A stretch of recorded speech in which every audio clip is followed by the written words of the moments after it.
Welcome into K-State Online. I'm Mason Voth. That is Drew Galloway. It is recruiting update time. We are bumping it up just a little earlier for everybody. Normally do it on a Thursday. We're going to do it on a Wednesday this week because we're dancing around some things. Maybe got some other stuff coming your way in the near future. We do have at least one commitment to talk about tomorrow. That will be of Lawson McGraw, who committed Tuesday evening to K-State.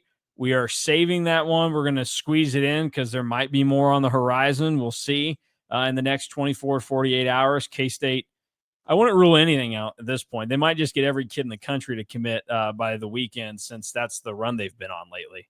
I mean, this is the most unbelievable run I can remember for K-State football recruiting. Like, you can harp on whatever you say about like the ranking of the guys coming in, but to have 7 commitments in 6 days and we don't think that they're done yet, it is pretty remarkable. I mean, that is like, you look at the official visits from over the weekend. If you include the guys that started their visits on Sunday, there was 12 official visitors. One was already committed in LaMarcus Barber. So you had 11 uncommitted visitors, because even though Tyron Wortham visited, like, he is committed to UCF, he's not expected to sign with UCF. So I kind of take that as he's an uncommitted guy coming in. But so of the 11 uncommitted visitors, K-State's already landed 7. And we expect to potentially get more from this past weekend. So just an incredible run that they're on. And I don't think that I've ever seen anything quite like it in my time at KSO. I mean, we talk all the time about like July becoming the big commitment month. K-State's already got double-digit commits in the month of June, and it is June 18th. Like, And this was this class might be finished up by, or at least have 1 or 2 guys left in it by the time that July like 8th is on the calendar. well, and it's not that long ago that we were sitting here talking about, like, yeah, commitments are going to be coming. It's small right now. There hasn't been a ton of additions yet. Like, it's going to be coming, and now they've just come fast and furious, and K-State's loaded up on them. I mean, it feels like last year when we were going through this part of the year, we were talking about, like, okay, like July 5 or 6 or whatever, how many commitments by then?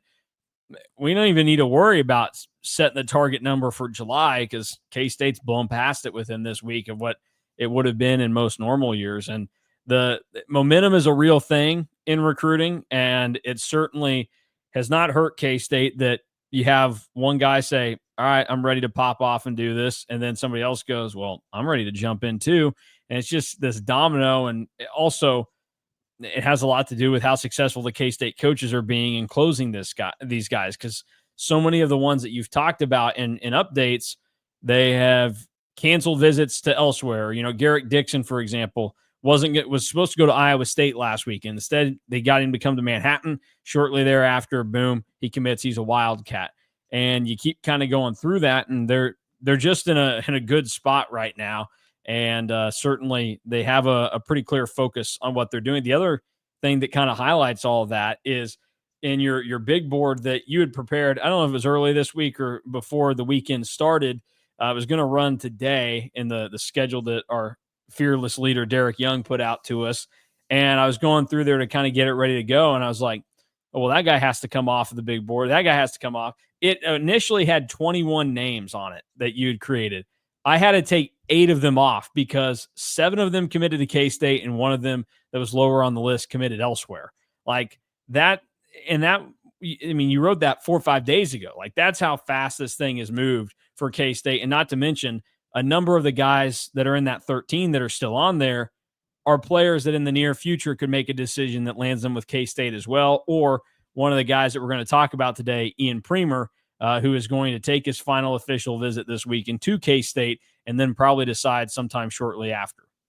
Yeah, it is pretty insane how quickly it has really transpired. I mean, you talked about the big board, the commit watch that I wrote yesterday. I think that I wrote it 3 or 4 different times before we Yeah. finally decided that this was as good as it was going to get, and just went ahead and pushed it out because it is genuinely incredible. And like that's why, like, if you're also subscribed to the board, you're probably thinking like, where is like a recruiting scoop coming from to talk about like what all transpired over the weekend of visits. I couldn't post anything because every time I was about to post something, somebody else had ended up committing, and it all just kind of was a domino effect from there. So there'll be a recruiting scoop probably in the near future, probably honestly right after we finish recording this. But talking about the upcoming visitors, but yeah, this is the craziest run of commits I think that I've seen. Uh, we always talk about like June, July as a target month for lots of visits, lots of commits, camps, everything that kind of transpires with that. But this is the most explosive June that K-State's had probably ever. I mean, they've had, I think, now 10 commitments just in this month. Just in this last 6 days, the class has almost doubled in size. So they just keep on rolling, and we don't expect it to stop anytime relatively soon. Like, I would imagine that near that Ian Premer Tucker Ashford decision date, because we don't know exactly when Premer will decide, but I imagine it'll probably be that first week of July. And then Tucker Ashford is July 4th. After that, I think is when everybody can kind of take a break, including myself, because you can probably tell right now I've been on the phone a lot. I've been recording a lot and just kind of talking with a lot of people. That's why my voice probably sounds horrible right now to a lot of people. But near that time frame is probably when everybody will be able to kind of like take a breath.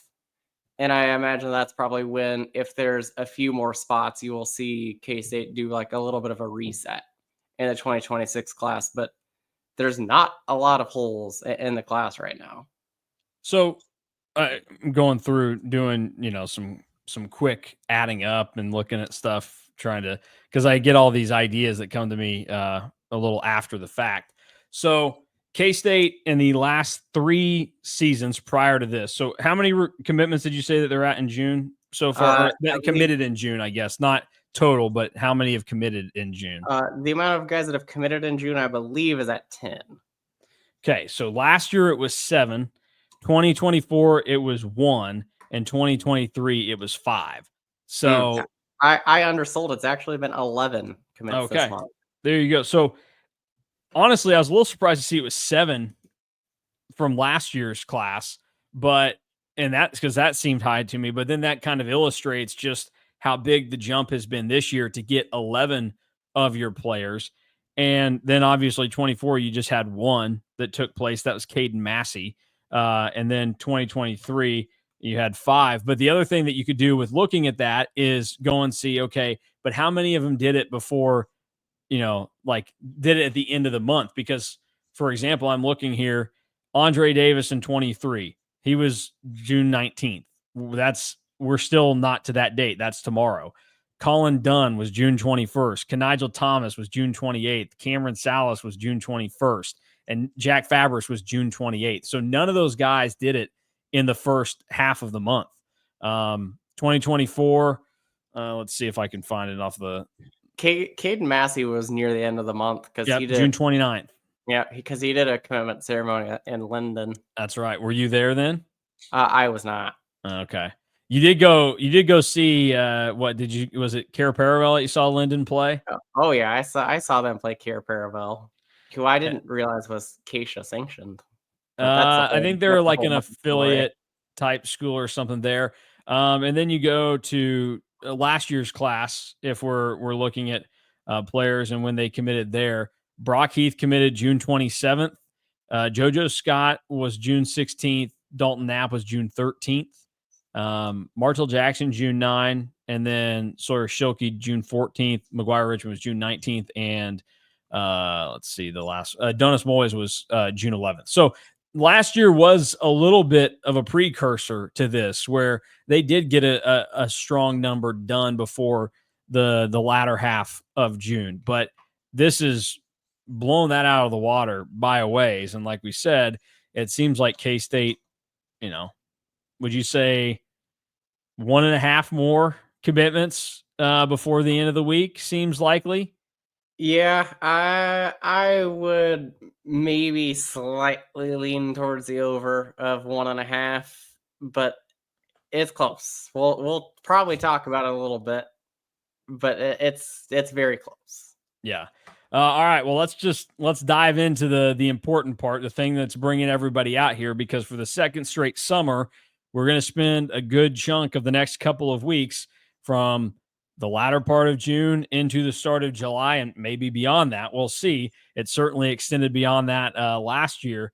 Talking about a tight end from the western half of the state. I'm not going to call Great Bend Western Kansas, but it's in the western half of the state. If you're just splitting the line down the center, not as close to the Colorado border. And this guy resides in God's time zone, the central time zone. Shout out Scott Wildcat. Ian Premer from Great Bend is almost to the point of making his official visit to Manhattan this weekend. You can see where the RPM from On3 sits things right now. K-State 31%, KU 27%, Notre Dame 12%, and Iowa State at 7%. I throw Iowa State on there because it seems like, even though the way that the percentages are being kicked out there, not a ton is fully known about the recruitment of one of the top players in the country and the best in the state of Kansas. But a lot of people are starting to have the idea that it is going to be a more locally focused recruitment, which is why you would see K-State and KU having the greater share of percentage there, and why I include Iowa State, because I don't know about you, Drew, but it does seem like maybe the slight gleam of information that people have would suggest that those three Big 12 schools are the ones to focus on.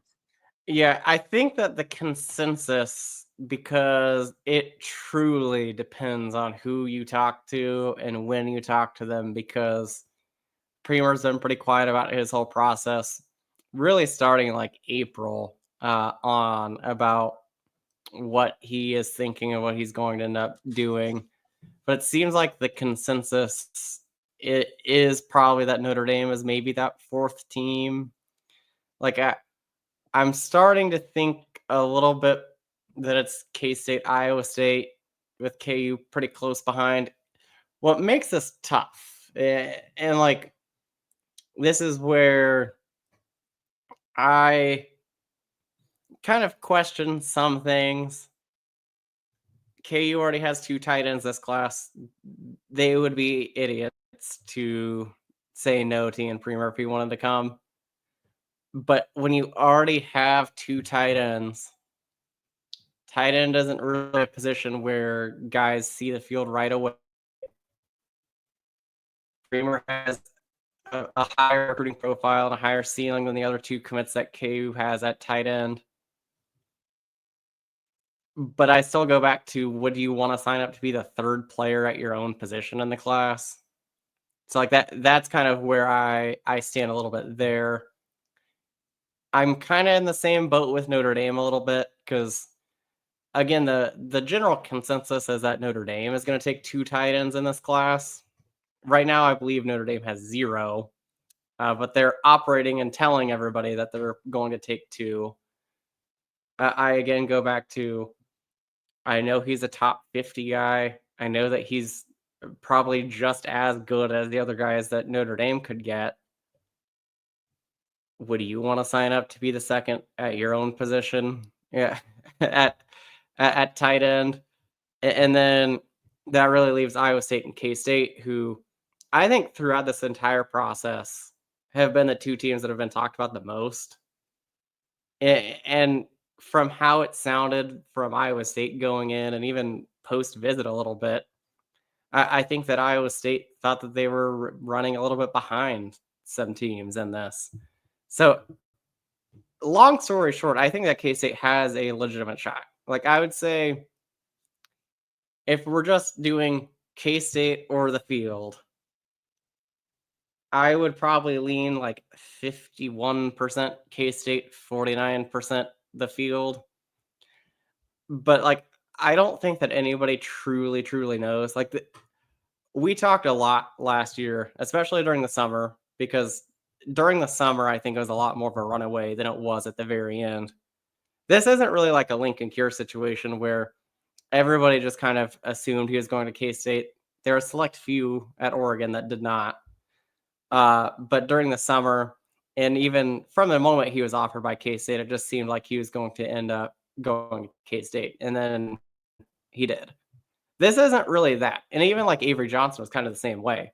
This one is like truly kind of a battle towards the end, where I think that everybody is going to kind of find out together on where they stand and why I've talked about a few times now on this show, on Bosco's Boys, when Scott Wildcat asked me about what I thought about Premer's recruitment.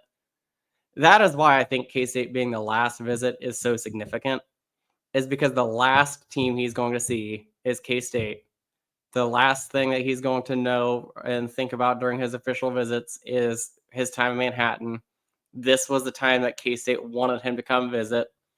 This was the only official visit that Premer had scheduled for a really long time, was this last weekend of June, because K-State knew that they wanted to be the last visit because they knew he was going to take all of his visits.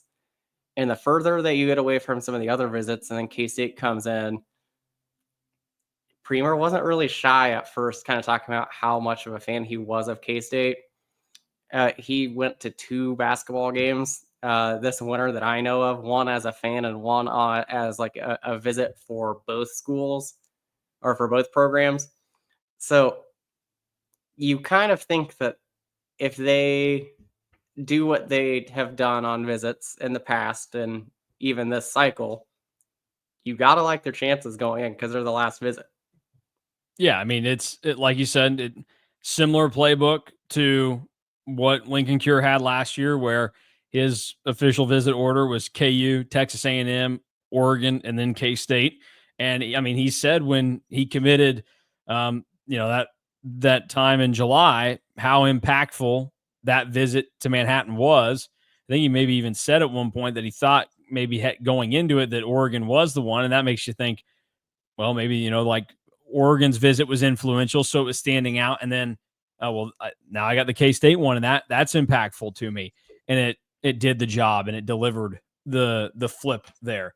So I think it's going to be kind of fascinating to see how this goes. But K-State probably should feel good about the spot that they're in right now, and where this kind of sits at this point in time. I I think based off of the way that everybody has talked about this, you should look at it if you're a K-State fan and think it's not a certainty that it happens, but they have once again given themselves the best shot possible. And you can go back to any certain point in time and think about how we discussed earlier this year, or even back to like the end of last year. This might be a really tough thing for K-State to pull off because you have a guy like Lincoln Cure already. So, I mean, you're talking about how guys in individual classes feel about dudes. Like KU has 2 tight ends already. Well, we know that Ian Premer would blow those guys out of the water in terms of where his stature in the recruiting rankings are currently. So, well, yeah, of course, like 2, that's not great, but like it would be a similar deal for Premer to come to K-State. You could view it that way, where it's like, well, you're going to be the second tight end here, kind of, because Cure is going to be have a year of experience on you, and like this is not how things work, but it is kind of how I think they might be viewed. Like Lincoln Cure is the first of these tight ends, and like that was the big one or whatever. And so, like, is he going to get like? I think there's a lot of ways where if you're Ian Premer and the people involved in helping him make this decision, where you could spin it and say, I don't know if we should do K-State. Like maybe we need to blaze our own trail.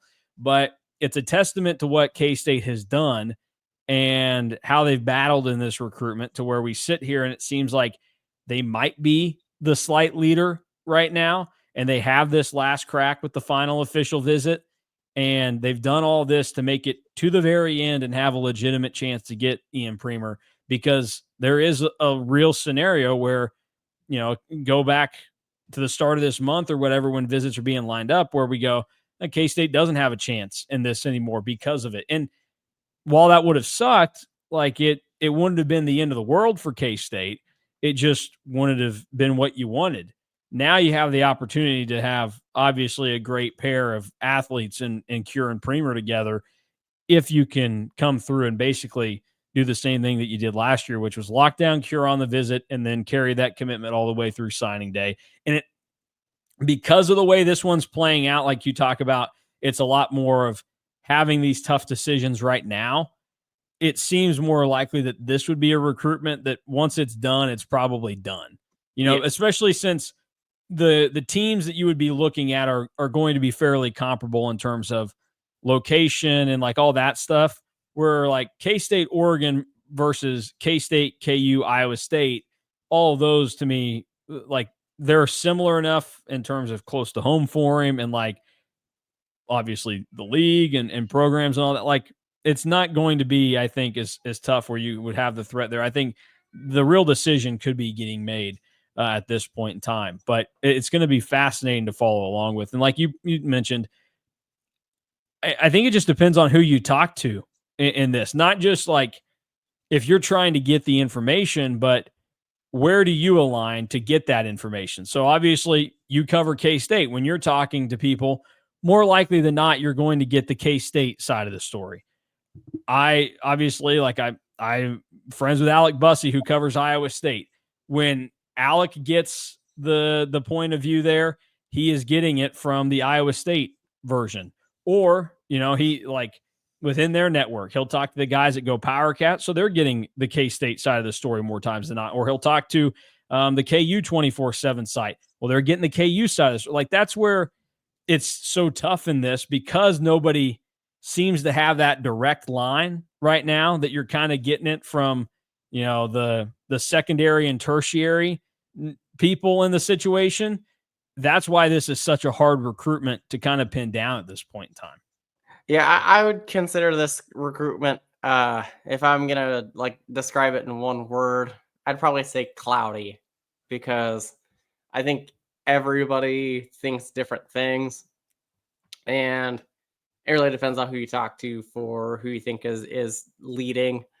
I'll also say that I can almost guarantee that at one point on the visit, because I would imagine that Lincoln Cure is probably the host for Ian Premer because they're going to make that work.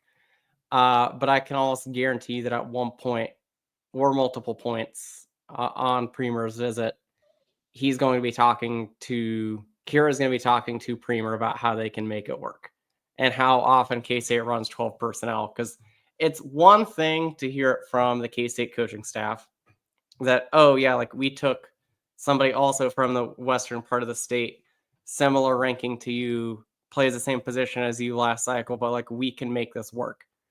It's another thing to actually hear it from the guy that already went through this and now also wants you to join him. So I can guarantee that that will be part of his visit at K-State is like, how can you make both of them work? And honestly, I think that they can make them work pretty easily. I mean, K-State runs 12 personnel almost more than any other team in the Big 12.